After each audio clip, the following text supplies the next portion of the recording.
Usay ko mosimba ko labi nag fiesta. Actually usay maglisod ko og hatag og kanang para kanang sa offertory di ko mohatag og kwarta. Akong ihatag dito sa akong ipalit og kandila. Ako ipalit og kandila sa gawas. Kay ako ang punto is daghan namang nihatag sa offertory, daghan namang nihulog sa kolekta, di ba? Daghan namang nihulog sa kolekta. So, gamay ra man ang nipalit og kandila sa gawas. So, mas maayo tong naa sa gawas kay at least inipalit nimo og kandila nila. Makahibaw ka nga kadtong ilang kandila ang ibaligya, naa sila'y magginansya ato nga magamit nila, di ba?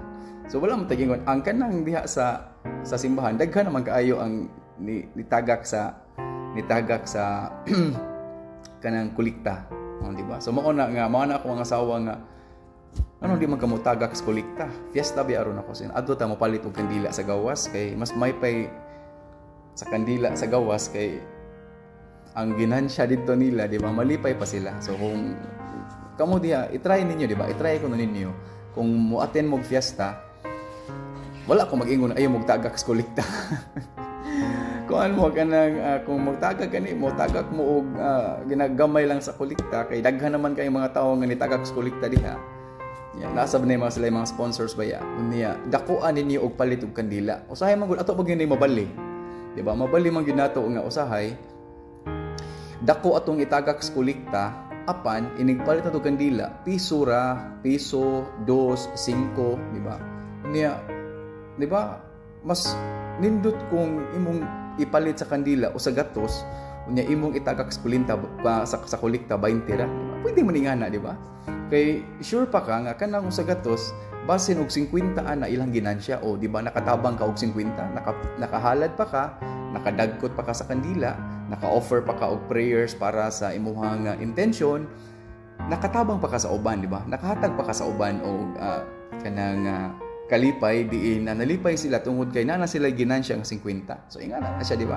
So instead nga dakuon ang inyong ihatag, ako anang basin inyo nang gamiton akong pangalan, pero that is my principle. Ingana ako ang prinsipyo nga mas nindot gyud kanang sureball jud ka nga naagi malipay kay nindot kaayo mga kaigsunan, mga certified shouters nindot kaayo gyud tan-awon ang mga pahiyom sa tawo nga imuhang nahatagan sa imuhang blessings, na sharean sa imuhang blessings. So nice kayo ang pamati, di ba?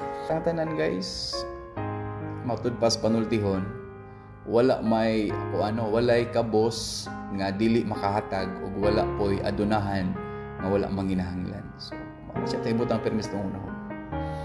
So bisan patuod og naata sa kalisod, naata sa kawadon, pero ang importante nga makapaambit pud ta sa tuang mga kaigsunan. So naamoy mga silingan diha nga nanginahanglan, naamoy mga silingan diha nga